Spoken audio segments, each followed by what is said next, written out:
जैसे अंग्रेज लिखते थे ना, Indian sent dogs are not allowed, अब ज्ञान असली में लिखा है समारोह का दाखिला वर्जित। तो ब्राह्मण कितना भी गलत काम करे वो फिर भी पूजनीय है, सवर्ण कितना भी गलत काम करे वो फिर भी राजा बनने का अधिकारी, और अगर दलित कितना भी अच्छा हो जाए वो फिर भी खराब। नमस्कार, स्वागत है आप सभी का हिंदुस्तान 24 पर और मैं आप सबके साथ विपिन चौधरी। गाजियाबाद में ज्ञान स्थली कॉलेज के अध्यक्ष हरेंद्र शर्मा का एक ऑडियो इस समय सोशल मीडिया पर वायरल हो रहा है, जिसमें वो दलित समाज के एक छात्र सूरजपाल को जाति सूचक शब्दों का इस्तेमाल कर रहे हैं, उनको भद्दी भद्दी गालियां दे रहे हैं। अब जिस तरीके से देश में संविधान है और ये बात लगातार कही जाती है कि जातीय भेदभाव अब कहीं पर भी नहीं रहा, तो क्या ये जातीय भेदभाव का एक सबसे बड़ा उदाहरण है? और ये जो दावा किया जा रहा है इसकी ये ऑडियो पोल खोल रहा है। आज इस पूरे विषय पर बातचीत करने के लिए हमारे साथ महंत आनंद स्वामी जी मौजूद हैं। महाराज जी, बहुत बहुत स्वागत करता हूँ आपका हिंदुस्तान 24 पर।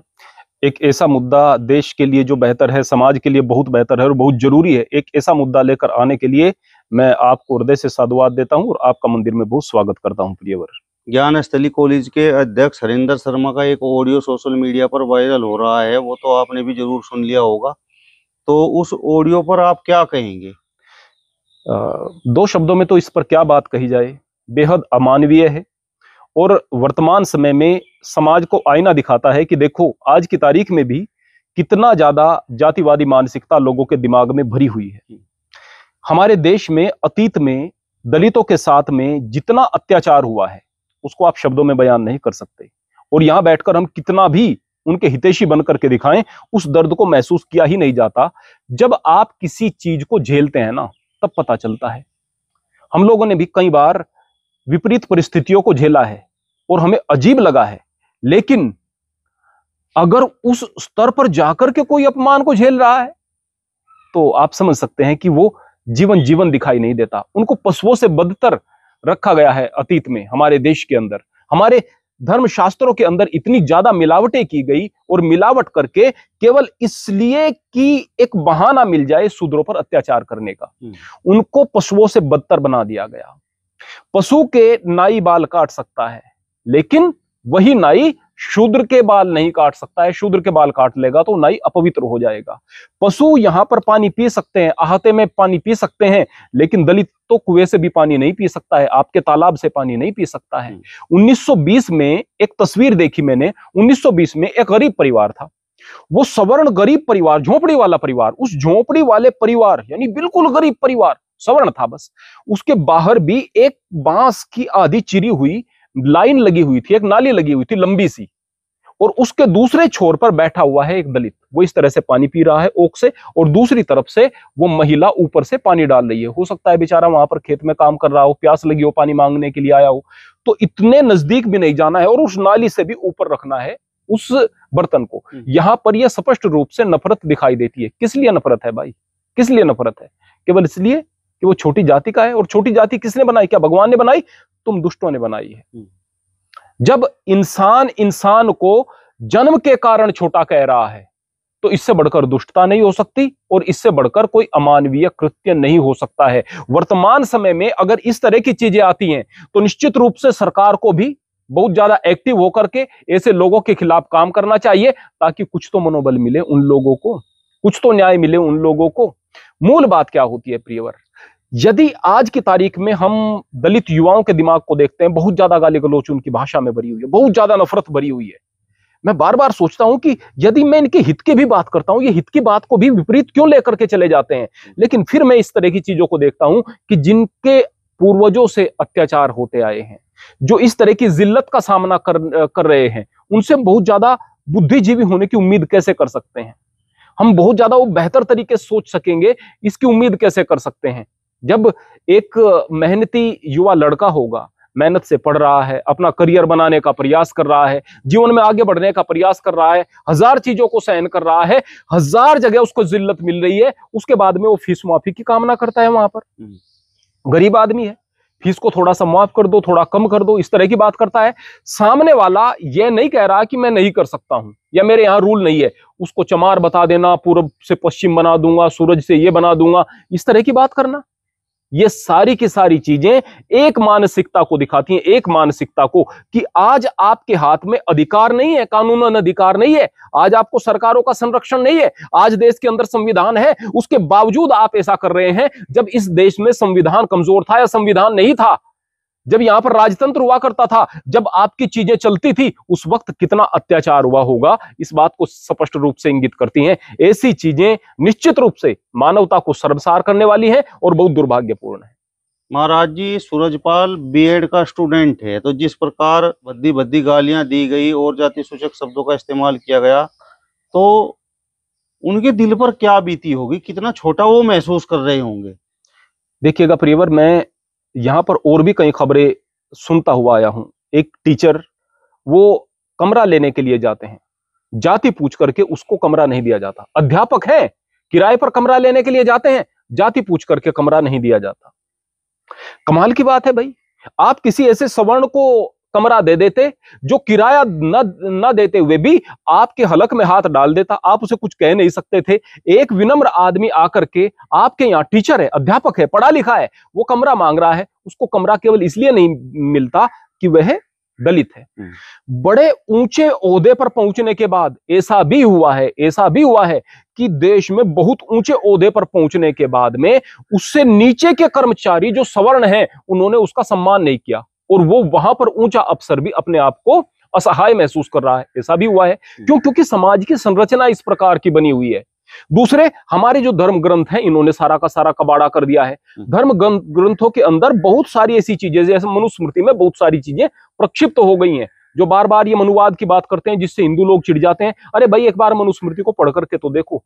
आप जो हिंदू लोग हैं, आप इस बात को समझ जाएंगे कि यहाँ पर अमानवीय चीजें लिखी हुई हैं, यहाँ पर आपके धर्म को खराब करने वाली चीजें लिखी हुई हैं, यहाँ पर वो चीजें लिखी हुई हैं जो कि आपको मांस भक्षण की तरफ प्रेरित करती हैं, कहती हैं कि आप मांस वगैरह का भक्षण नहीं करोगे श्राद्ध वगैरह के समय तो आपको मुक्ति नहीं मिलेगी, इत्यादि इत्यादि ये चीजें लिखी हुई हैं। और फिर जाति के कारण दलितों के लिए जिस तरह के शब्दों का प्रयोग किया गया है, निश्चित रूप से यह अमानवीय है। यदि आप जाति के कारण किसी को छोटा समझते हैं और आपके ग्रंथ छोटा समझते हैं, तो कोई लोग आपके नजदीक क्यों जाएगा भाई?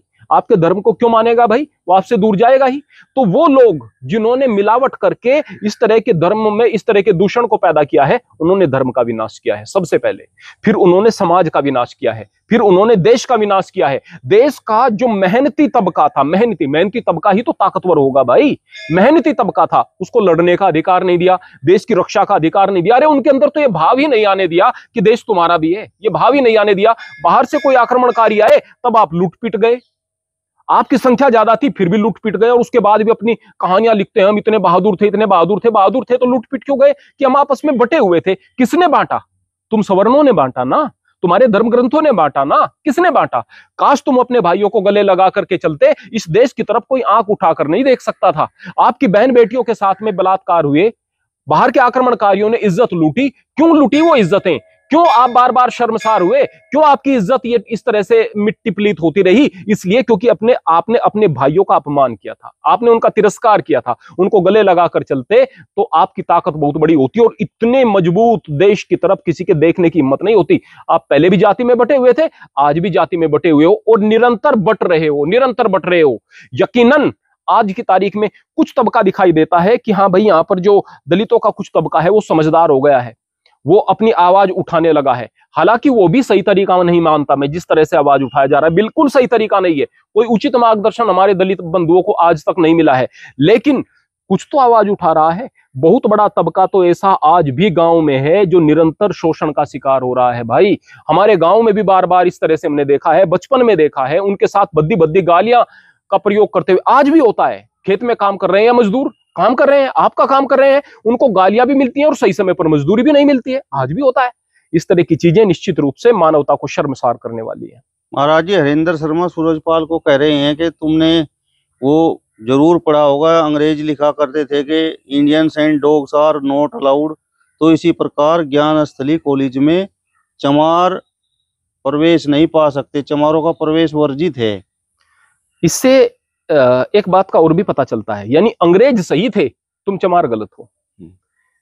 यानी जो आप पर अत्याचार कर रहे थे, जिन्होंने देश को गुलाम बनाया था, जिसके लिए हमारे बहुत सारे जो देशभक्त थे, हमारे बलिदानी शहीद हो गए, हमारे वीर शहीद हो गए, वो खामखाई थे, अंग्रेज बढ़िया थे, आप लोग गलत हो। जिस तरह से वो करते थे इंडियंस के साथ में, इस तरह से हम आपके साथ में करेंगे, उनके रूल को हम अपनाएंगे। क्या बात है भाई, आज देश आजाद हो चुका है, आज आप जैसे लोगों की चलने वाली नहीं है। और मैं तो फिर से यही कहूंगा कि समाज बहिष्कार करे, दलित नहीं, दलित ही नहीं, अरे दलित तो करेंगे, या कर सकेंगे या नहीं कर सकेंगे वो विषय अलग है। इसका जो विरोध है ब्राह्मण समाज करे, इसका विरोध दूसरे सवर्ण समाज करें, और वो कहें कि देखो भाई ये दलित भी हमारे भाई हैं, हमारे देशवासी हैं, आप इस तरह की बात किस तरह से कर सकते हो। उसको समाज की तरफ से भी प्रताड़ना मिले और सरकार की तरफ से भी न्याय मिले उस दलित को, और सरकार की तरफ से भी उसको सजा मिले। उस हरेंद्र नाम के बंदे को, हरेंद्र शर्मा जो भी कुछ उसका नाम है, उस बंदे को सरकार की तरफ से भी सजा मिले, तब जाकर के ऐसा लगेगा कि देश सही दिशा में जा रहा है। अगर ये चीजें ऐसे ही आई गई हो गई तो निश्चित रूप से लोगों के मन में रोष और बढ़ता चला जाएगा।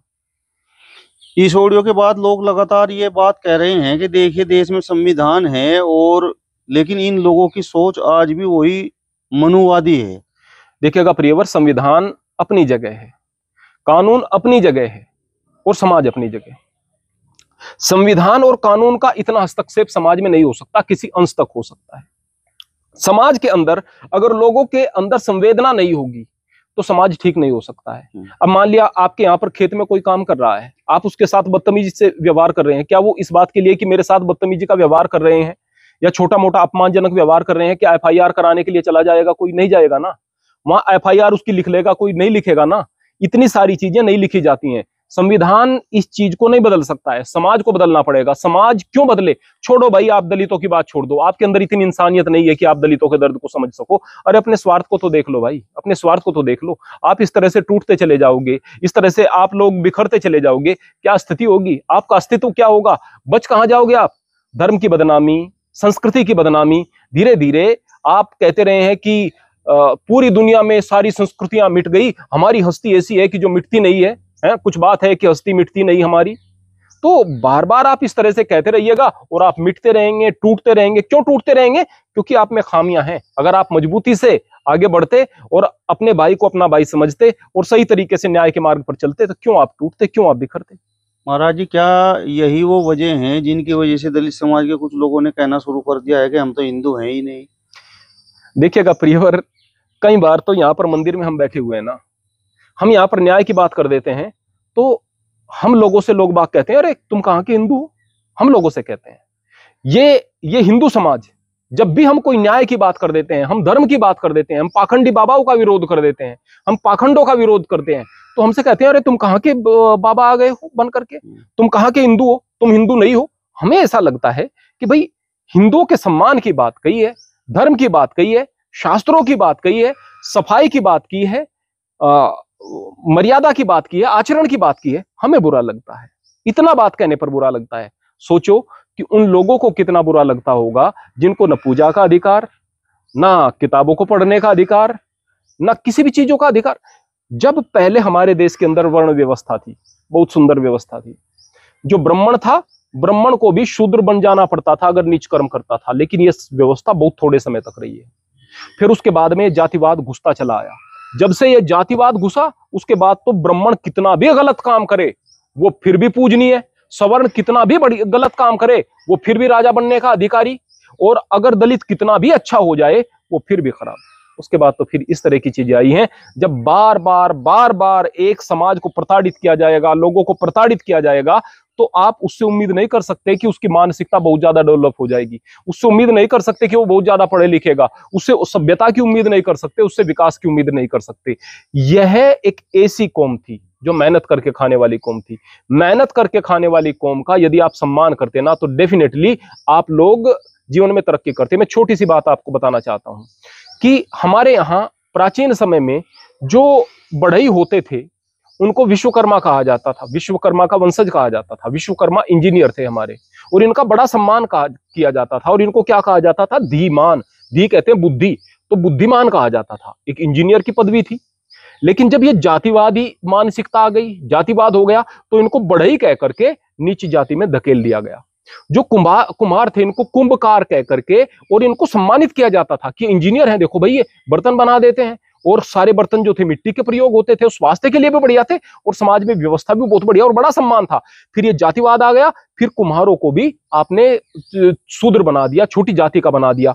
अपने जो भी कलाकार थे उनको आपने सम्मान देना बंद कर दिया। जो भी मेहनत कर रहा है, जिसमें मेहनत करने की क्षमता है, जिसके अंदर कला है, अरे आप खाली बैठे हुए हैं, आप मुफ्त का खा रहे हैं, आप तो बढ़िया ऊंची जाति के। एक खाली पड़ा हुआ जमींदार है कोई, वो तो बहुत बढ़िया, वो बच्चियों के साथ में बलात्कार कर रहा है, वो तो बढ़िया, वो गलत काम कर रहा है, शराब पी रहा है, वो तो बढ़िया। एक आदमी सुंदर मेज बना रहा है, कुर्सी बना रहा है, बढ़िया नक्काशी कर रहा है, मकान को बना रहा है, बिल्डिंग को बना रहा है, सिविल इंजीनियर है, एक बर्तन बना रहा है, उसके अंदर कितनी सारी कला है, कितना उसके अंदर दिमाग है, कितनी मेहनत करने की क्षमता, उसको आपने शूद्र बना दिया। तो भाई जहां मेहनत का सम्मान नहीं होगा, जहां मेहनती का सम्मान नहीं होगा, जहां उसको अपमानित किया जाएगा, वो देश कहां जाएगा भाई? किस तरह की तरक्की करेगा? गर्त में ही जाएगा, जाहिर सी बात है।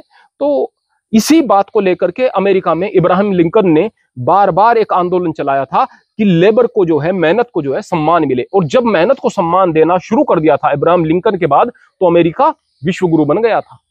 अमेरिका ने नेतृत्व किया है विश्व का और आज भी कर रहा है, इसलिए क्योंकि मेहनत को सम्मान देना। आज की तारीख में वहां मेहनत करने वाले लोग जो हैं उनको बहुत सारी चीजें मिलती हैं, उनको एक अच्छा जो है धन मिल जाता है। आज की हमारे यहाँ पर क्या है, हमारे यहाँ मेहनती आदमी की कोई कुछ नहीं सोचता है, ना तो सरकार में उसको कुछ हिस्सा है, ना उसका बजट में कुछ हिस्सा हुआ करता है, किसी चीज में उसका बेचारे का कोई हिस्सा नहीं है। जो चीजें सोची जानी है वो सवर्ण समाज की या उन लोगों के बारे में सोची जानी है जो इन्फ्लुएंस करते हैं सोसाइटी को, उनके बारे में सोची जानी है। जब तक हम इस व्यवस्था को नहीं बदलेंगे ना, जब तक अपनी इस मानसिकता को नहीं बदलेंगे ना, तब तक देश का विकास संभव नहीं है। चलिए, तो महंत आनंद स्वामी जी को आपने सुना। फिलहाल इस वीडियो में बस इतना ही। अगली वीडियो में फिर आपसे मुलाकात होगी, तब तक बने रहिए हिंदुस्तान 24 के साथ। नमस्कार।